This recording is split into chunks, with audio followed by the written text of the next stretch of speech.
As I mentioned before in the previous video, that there was not so much information provided in the book of Genesis as far as what exactly happened in the days of Noah. And I did mention that we find the details in the book of Jubilees, Yahusha, as well as in the book of Enoch. And for now we'll be focusing on the book of Enoch. So if you read the book of Enoch chapter 7 verse 10, book of Enoch chapter 7 verse 10, it says, "Then they took women, each choosing for himself, whom they began to approach, and with whom they cohabited, teaching them sorcery, incantations, and the dividing of roots and trees." So what we're seeing here is that Yahweh had appointed these watchers, which I also made reference in terms of Psalms 82 from verse 6 to 7, that Yahweh had appointed these judges, these rulers, to teach men in his ways, in the ways of Yahweh. They instead taught them sorcery, they taught them incantations, they taught them the dividing of roots and of trees. Verse 11 of Enoch chapter 7 verse 11 tells us that there was a breed of human and angels, which is Nephilim. So we actually see different classes of breeds here. That the first breed was angels and human beings, and that was called Nephilim, with an A, Nephilim. And then there was a next breed that came when the Nephilims themselves, which is the product of a human being and angel, they started mating amongst themselves, these Nephilims, and the product that came from there were Nephilim. And I'm just making this distinction that a lot of the time we just use the word loosely, Nephilim, but it's important to note that there were different degrees.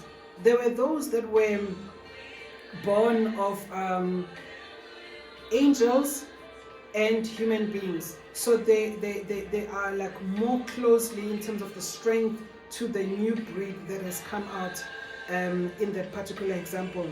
But the children that came, the breed that came of angels and Nephilim, they also bore kids amongst themselves, and the breed that came was called Nephilim, and they obviously differed according to their greatness and according to their sizes. It's and this is just an honest experience that we can even see in our times, that when a white person marries a black person and together they have a child, so we call those children colored people, or colored children, from a white man and a black woman, or vice versa. It could be a white woman and a black man. Then the colored comes as some features of a mother and also some features of the father, white and black. But the colors themselves, they also make children, and they also are still called colored. They are not come with a different name. And it's just basically showing that as the mixtures are happening within in this case, the colored people who the mother and father are colored, they will look different from the original ones, which would have been a white person and a black person, because the first stage of a white person and a black person will be having so much strength of each black and white, but as it goes down, a colored person, another colored person, it's not as strong as the white person marrying and having children with a black person. So in this particular case, we are also told that they not only then going back to the Nephilims, so it was angels and human beings, and then they had Nephilim. Then the Nephilim intermarried, if I may use the word, or intermingled within themselves, and then they had Nephilim. But you also have a Nephilim which are coming from this now, who are also human mating with human beings. So they are not original angels per se, but they are coming from the lineage of a mixture of angels and human beings, and they were then mixing with human beings, or intermarrying, or having intercourse with human beings. So it kept on this mixture from the top, going down, even up until the times there people say, but when the angels destroyed, how come are we still having these people? The seed became moving from one generation to another. Now, again, as we continue in this book of Enoch, with the explanation that I have provided, we see here that verse 12 to 14, Enoch chapter 7, verse 12 to 14 tells us that the stature or the size of these Nephilims was 300 cubits. So what I did is I googled the, just for conversion's sake, and say, what is 300 cubits in meters? Because an average adult is 1.6 meters, 1.3, 1.4, 1.5, 1.6 meters. So if then these creatures, these Nephilim, were 300 cubits, in terms of meters, what is the equivalent? And it says that 300 cubic meters is plus minus 137 meters. Like, I can't even imagine 137 meters. Meanwhile, the average human being, average adult, is 1.6 meter. So 1 and 137 meters, that's something that I can't even imagine. How tall were these things? How huge were these Nephilim? Now, then the word tells us that these devoured all the labor of men because of the how huge they were, because of their size. Imagine the food that will be needed to sustain these beings now, these creatures, these Nephilims, whether Nephilim or Nephilim, but they were different sizes. These, they devoured all the labor of men until it became impossible to feed them. Why did it become impossible to feed them? Remember these people that, or not even these people, these watchers, they were appointed by Yahweh to be their judges, to be their rulers. So when they were rulers and they were their judges, human beings were taking care of them as their rulers. Just like we take care of our leaders, that's just like we take care of our rulers, whether in the form of tax and in so many other ways that kings are taken care of. It became impossible to feed these. When they turned themselves against men, because then they realized, okay, these human beings cannot feed us anymore. How are you going to feed something that is 300 cubits, which when I Google it says plus minus 137 meters. How are you going to feed those things? They then turned against men to devour men. So they then actually started eating men because there was no food sufficient enough to feed them. They turned against them to devour men. And then not only did they do that, but they also began to injure birds, beasts, reptiles, fish, to eat one another's flesh and to drink their blood. So there was now chaos that, as I said, such details are provided in the book of Enoch. These were the things that were happening in the times of Noah. And the word tells us, Yahusha tells us, Yahusha tells that as it was in the days of Noah, so shall it be in the times of the coming of the Son of Man. Can you really think about what I just read in Enoch chapter 7 from verse 10 to 14? What are the things that were happening? These Nephilims ended up eating human beings, injuring birds, beasts, reptiles, fish, to eat one another's flesh and also drink the blood.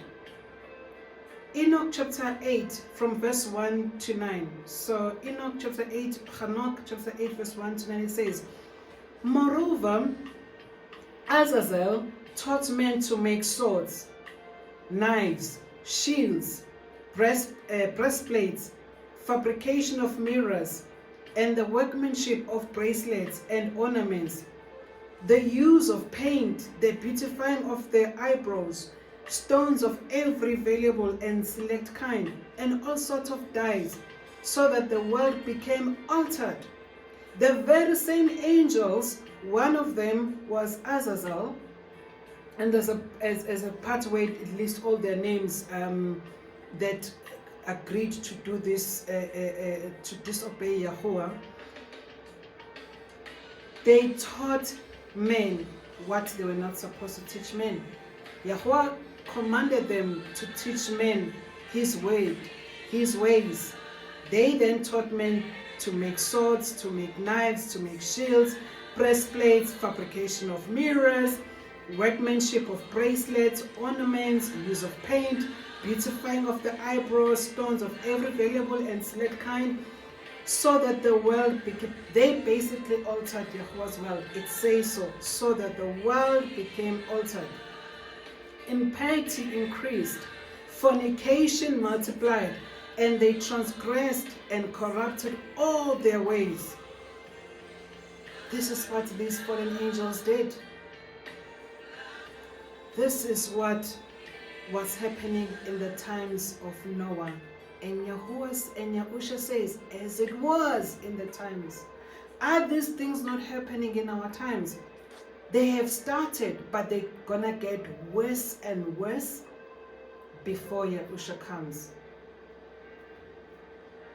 Hence, I've been talking about when people just say Yahusha can come at any time from now. I'm like, no. There's so many things that will happen before Yahusha comes. There's so many fulfillment of the prophecies that will come before Yahusha, so that will happen, that will be fulfilled before Yahusha comes. But we are not just sitting and folding our arms waiting for the fulfillment of those prophecies, waiting for the lawlessness to reach its limit, its maximum. We are cleansing ourselves, we are protecting ourselves, we are heeding to the ways of Yahuwah and being obedient to his word, because in those times of distress we will call on his name and he will hear us. Amazarach, one of these fallen angels or these watchers who disobeyed Yahuwah, Amazarach taught all the sorceries and the diviners of roots. Amaz, the solution of sorcery. Barial, he taught them observers of the stars. So each of these fallen angels, they were teaching people different things.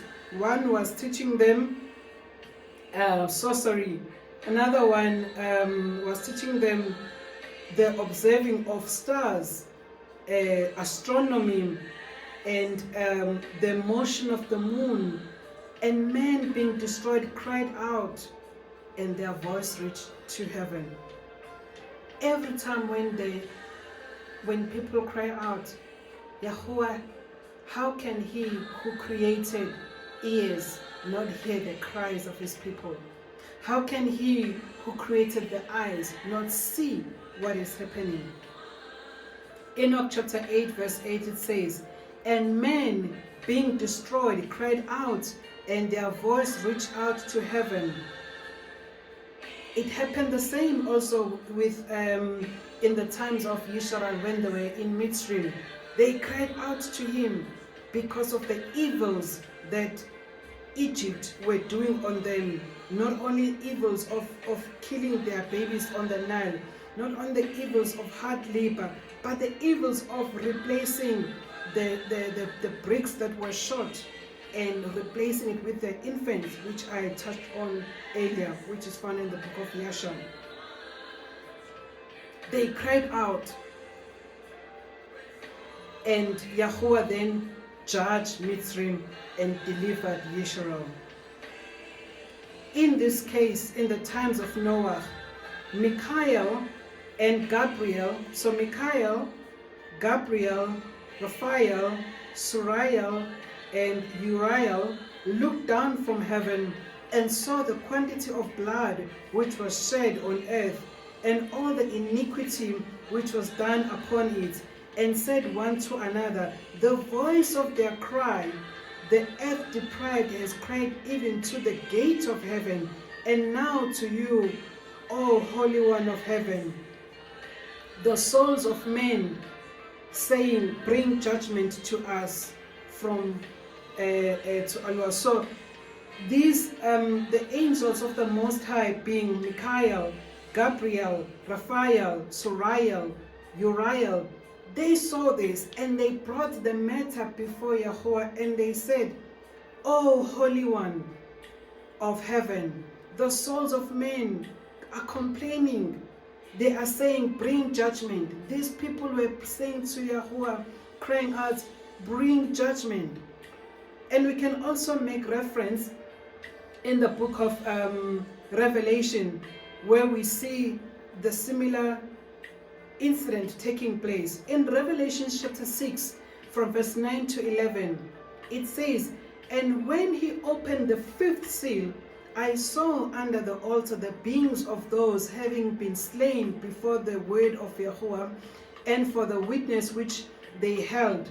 And they cried with a loud voice, saying, How long, O Adoni, Kodesh One, True One, until you judge and avenge our blood on those who dwell on the earth? And there was given to each one a white robe. They were told that they should rest a little while longer, until both their fellow servants and their brothers who would be killed as they were was complete. Just as the souls of the people were crying out in the times of Noah, and these Malachim of the Most High reported this and saying the souls of men are complaining. We even see it in the book of Revelation chapter 6 from verse 9 to 11. The souls of those that have been beheaded, the souls of those that have been killed, also crying out and say, "Oh Yahuwah, how long should we wait until you judge and avenge our blood?" And Yahuwah says that they were told to rest a little while longer until both their fellow servants and their brothers who would be killed as they were was completed. I spoke about this, that just like Stephen was killed for the message of the kingdom, there will also be matter in our times. There will also be killings that we, the servants of the Most High, even the two witnesses that are referred to in the book of Revelation, they were also killed. Just like all the others that were bringing the message of the kingdom were also killed. So we need to have our belief in Yahuwah that we are ready even to be killed for the sake of His name. The answer says, wait a little while longer until both their fellow servants and their brothers are killed. So we also, the servants of the Most High and brethren, let us prepare ourselves that we are not exempt for such persecution, imprisonment, even until death. that will take place in these last days. Enoch chapter 9 verse 1 to 3, it says, Enoch 9 from verse 1 to 3 says, then they said to their Aduni, these are now the angels that I've mentioned, Michael, Gabriel, Raphael, Suriel, and Uriel. They said, Aduni, the king, Aduni ha Adunim, Alua ha Alahim, Malak ha Malakim. Malak is king, which means king of kings. Malak ha Malakim, the throne of your glory is forever and ever. And forever and ever is your name sanctified and glorified. You are blessed and glorified. See that you bring about judgment to the evils that are happening in the earth and deliver your people. So in closing here, we are seeing that just like in the times of Lot, just like in the times of Moshe and in the times of Noah, we see this pattern that Yahweh will allow lawlessness to come to its ultimate stage, to reach its maximum level, to reach its limits, and then judgment will happen. He will then judge the world and deliver the people. So the sequence there is, we see lawlessness. Lawlessness will always be followed by judgment. But in the midst of the judgment, Yahweh will definitely deliver his people who are walking in obedience to his word. This is where then we end this section at this particular point.